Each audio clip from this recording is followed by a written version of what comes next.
Yeah, I'm living my best life. Made a couple M's, you know. Said I'm living my best life. Said I'm living my best life. Hello everybody, welcome back to my channel, Random Opinions, Reaction, and Reviews. If you don't know who I am by now, you gotta get with the program. Today I'm coming to do the review on the episode that aired yesterday on General Hospital. Yesterday's date was July 17th, so without further ado, let's go ahead and get into it.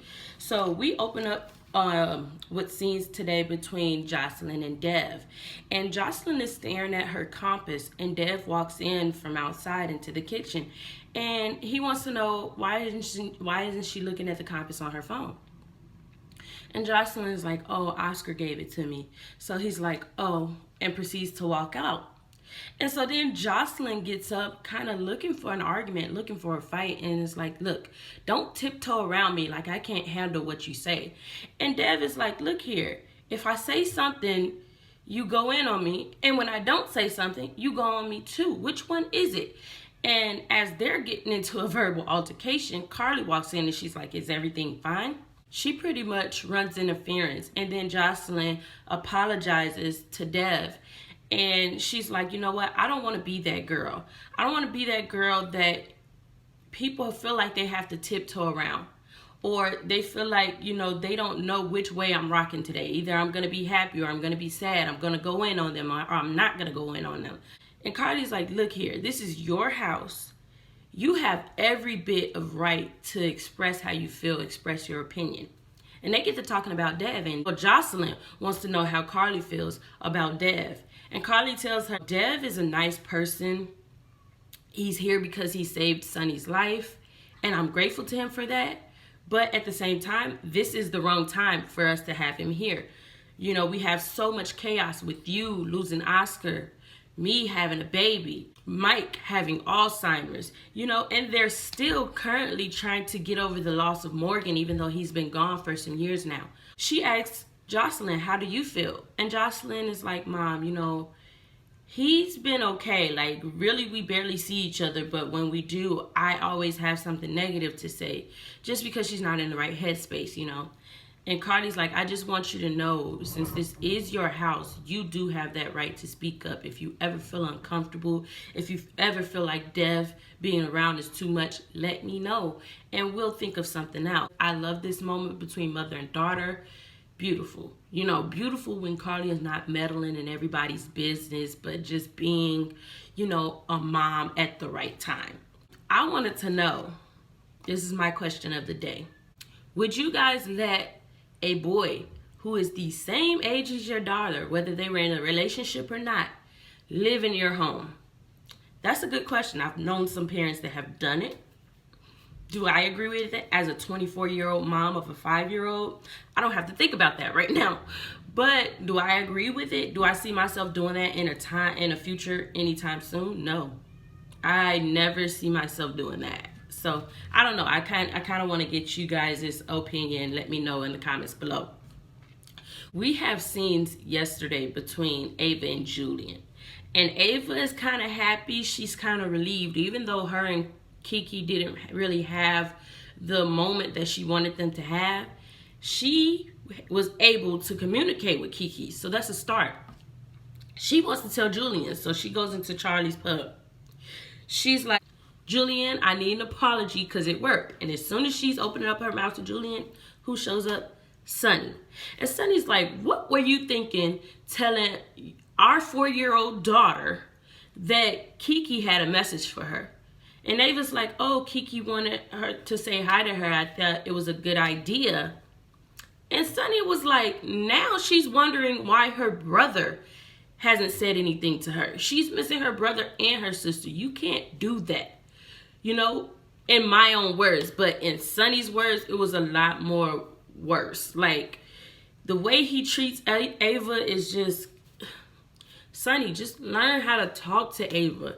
If you learned how to talk to Ava, I'm sure you'd get better results. But Sonny just, he always just tries to go in on her. You know, he's always trying to threaten her. Like, That doesn't look good for you, Sonny. You're threatening a woman. And yes, she's a powerful woman in her own right and in her own way. But learn how to talk to her. Sometimes people, they don't want to do what you tell them to do, but they'll do it just because you ask nicely. He was just so mean and basically threatened her. If you ever do that to my daughter again. And Ava looking like, look, Ava is a bad bee.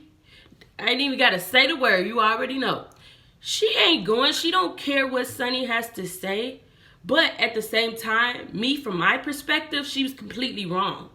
Sonny even said, look, you can believe in this psychic garbage all you want, but when you talk to Avery, leave her out of it. It's up to you what you want to believe in. But you could have told her that you had a dream. Now my daughter is running around here thinking she could communicate with the dead. Like, I completely understand he had the right to be mad. I'm not saying he didn't.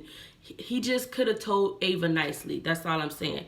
And so he walks away after all his threats and going on. And Ava looks at Julian like, why didn't you intervene? Why didn't you stick up for me?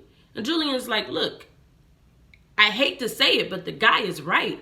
You're around here going crazy, Ava, and you would never turn to a psychic. You need to go to grief counseling. And Ava is not trying to hear that. She's found a way that she knows of to communicate with Kiki. She even filled Julian in on how everything worked, what happened.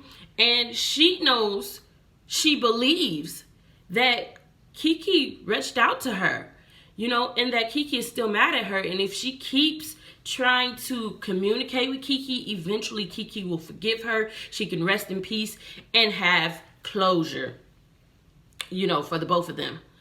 Julian's like, I mean, really, there's nothing Julian can say. He's tried his best to convince this woman to go to grief counseling. She don't want to go. You know, the best he could do is just continue to be there as a shoulder and continue to support her. We had scenes with Cameron, Liz, and Franco. Now, Cameron brought them to Charlie's pub to make the big announcement that he has a car. Oscar left him his car. He asked his parents, hey, can I keep the car? Liz is like, let me think about it.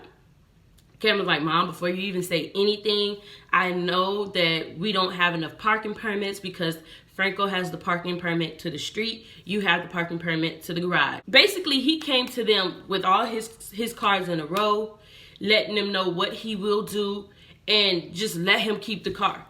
So he was very responsible, and Liz was very proud of that. Franco was too. And Liz is like, you know what? Oscar gave him that car, so we're going to let you keep the car. But you have to help us pay the insurance. You have to help us pay the parking deck because I'm not letting you keep the car at the Quartermains or Sonny's house. You have to continue to be responsible. Gas, any other fees that come with that car, you have to put in on. Man, Cameron's like, you ain't said nothing but a word. I'm going to do it. You know, he has a car, and I remember when I first got my car, I was so excited. Like, can't nobody tell me nothing. Anyway, I was really excited, so I know how Cameron feels, and I was like 20 years old. Cameron's like 16, 17, so he's gonna have the time of his life. Oscar was a good friend, for real. He leaves, and Liz and Franco, they start to look at pictures and reminisce, you know, and they're looking at that picture of Liesl, and they notice somebody is in the background. Somebody is in the background, so I guess Franco is going to be the key to finding out who pushed Liesl. Franco is also going to be the key to finding out Wiley's birth father. Like, the writers, they keep trying to redeem him. I understand why, but at the same time, writers, it's not working. People are going to feel the way they feel about Franco. You guys shouldn't have never had casted Roger Howard in this role. He should have had a completely new role that he started from scratch, just like Michael Easton did. Like, that's all I'm saying. Willow is going to be meeting with Diane. Diane shows up, and they're waiting for Brad and Lucas. Now, at General Hospital, Brad is sneaking to Liesl Obrecht's room while she is asleep, you guys. This woman is asleep. He had a syringe, and I could be wrong, but I thought I remember it was a little vial of medication sitting there. He was going to inject her. I don't care what nobody says. Look, I was a phlebotomist. I am going to be a nurse soon. I freaking know the difference between a syringe and a needle for drawing blood. That was no needle for drawing blood, but that's my case. So he was going to be trying to inject Liesl with something. But then Nina shows up, and Nina's like, what are you doing here? So he makes up some BS lie like, oh, she needed her blood drawn for her next test, which was a good lie, by the way. And I'm pretty sure he had that lie already figured out if he was to get caught. Basically, he wanted to give her VIP treatment.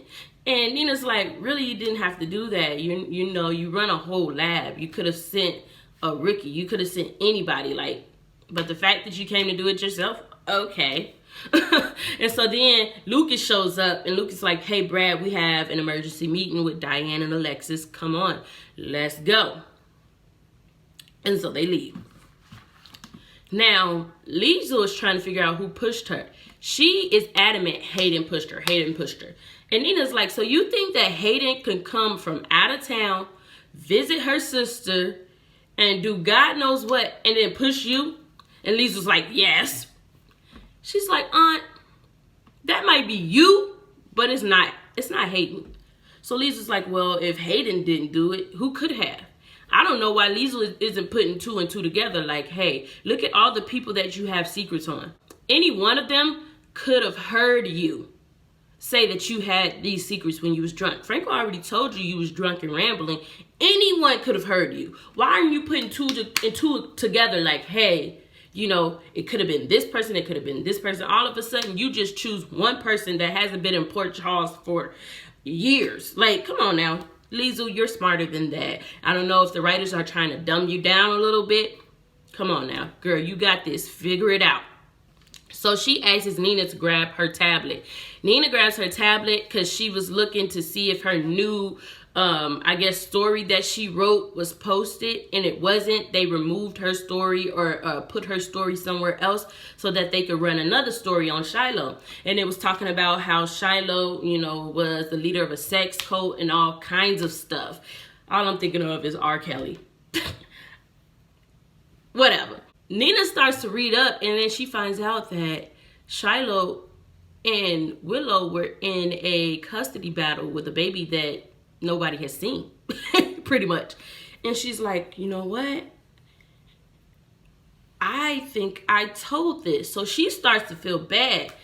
I think this is going to be the breaking of the ice between Nina and Willow, because Nina loves children.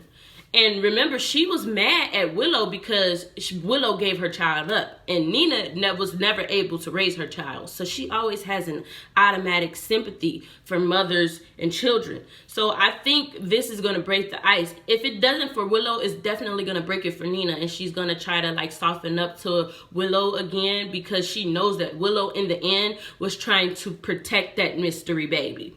That's all I'm saying. And I think it really disturbed her. Putting a child's life in danger. You know what I'm saying? But hey. So then we're at the Metro Court with Alexis, Diane, Willow, Brad, and Lucas. And Diane breaks the good news to them and lets them know that Willow is staying where he's at for the time being until Shiloh beats his criminal case or until he goes to jail for good. So there's slim to none chance that Shiloh will get his hands on Wiley. If he does, if he tries to, he'll have to go all the way back from scratch, even proving that the baby is his, or even proving that Willow even had a baby. So he's gonna have to start completely over, and it's not gonna look good for him anyway, because of this case that he would have beaten or not, So they are happy. Brad and Lucas, they hug and kiss. Willow and Lucas hug. That was a beautiful hug, you guys. I can see a friendship boiling because Lucas is so kind-hearted. Now, Brad, on the other hand, he already know this baby ain't his and theirs and Willow's. So I feel like he's still going to try to keep his distance. But at the end of the day, the lawyers leave and they're like, hey, it's a party. Let's celebrate. And Lucas is like, no, we need to wait. We need to come up with a master plan. We need to get a way to get our hands on Shiloh's medical records, because remember when we thought the baby had a heart condition? We need to figure out what kind of medical conditions are in Shiloh's past, running his family, everything. So now Brad is like, he gonna be worried again. He thought he was relieved. No, sir. Brad gonna get what's coming to him. That's all I can say. Then we have scene with Dev in the park. Trina shows up. She's texting. She damn near fumbles on him. And he's like, hey, you need to watch where you're going. So they get to talking. Then Cameron's riding on a bike going to community service. Trina's like, hey, hold on. You told me that you had community service at 11. Cam is like, you're right. It's kind of early. So he sits down. He starts talking. And they're talking about Oscar giving them the car. And it's like a bittersweet moment. They're happy, but at the same time, they're sad that Oscar's gone. So while they're talking, they start reminiscing on the road trip and how it's going to be more road trips to come. And they were talking about how they had to find a place to stay and how they barely had money. And thank God that Jocelyn had this emergency card and all kinds of stuff, except for the fact that they ran into a serial killer. I thought that was a good piece of information to share with their new friend, but they didn't. And Dev is like, why don't you guys just pick the lock, find out if anybody's staying there, and then just stay in there? And Trina she says, wait, whoa. And they're like, dude, what's up with you? And so he starts to talk, like this man was finna whole blow his cover, you guys. And then Jocelyn showed up. I said, thank God for Jocelyn. Thank God. So he was finna tell, like, cause in Turkey, no, Jocelyn shows up and Jocelyn's like, he's actually from a really bad area. She was his lifesaver for real. Like, had to dim it down a notch. He's like, oh yeah, I almost just blew my cover. And he's talking about how he came from like a rough neighborhood and stuff. And then they get to talking about Sonny. And I think it was because Cameron was like, oh yeah, I have to pay permit fees for my car to be parked. And Jocelyn's like, why don't you just park it at our house? Cameron's like, well, my mom really doesn't want me to park it there. Trina's like, you know what? I mean, your stepdad is nice and all, but we all know who he is. We all know what he does. We're not stupid. And Dev is like, what? So, well, he didn't say it like that, but Dev is like, Sonny is a great man. He's nice, he's kind. Like, nothing but good things to say about Sonny. So then Trina looking like, Jocelyn looking like, and Cam is like sarcastic. Dev, you're right. Jocelyn's stepfather is a great man. Anyway, he gets up and he walks away. And Trina and Cam won't answer. Josh, come on now. Something ain't right with this dude. Josh is like, look, that's my stepfather's cousin. That's my cousin. So I don't know if they're going to try to make it. I don't know, because it'd just be weird with Josslyn calling him Cousin Dev if they all of a sudden start dating. So I don't know if they're going to go the route between Dev and Trina. But either way, like, you know, let's get us some teenage love. I'm young. You know, they're cute together. So Cardi and Sonny are talking, and she wants to have a plan B, basically, if his living arrangements with them don't work. So she starts talking to Sonny about boarding school. And I feel like at the end of the day, Cardi is not hating on this guy. She's actually going out of her way for Dev. Because look at, she sent Morgan to boarding school. So it's not that she doesn't like this kid or anything, but she definitely feels like they need a plan B, especially with Jocelyn going through what she's going through. You know, if it ever was to come a time that Jocelyn didn't feel comfortable with him staying there, he would have to be kicked off to the side, you know. And Sonny's like, well, if he was 3 years older, I would have sent him to live with Milo and Epiphany. And I'm like, how?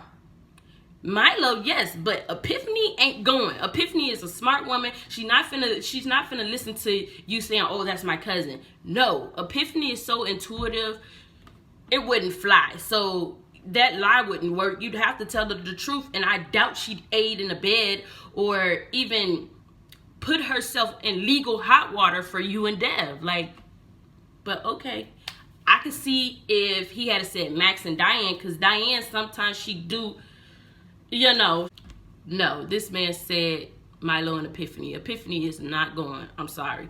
But anyway, he's like, but Dev, he needs a family. He needs help. He needs somebody that's going to lead him in the right direction. And boarding school is not it. And while they're talking about it, Dev walks in and he's just listening in, you know.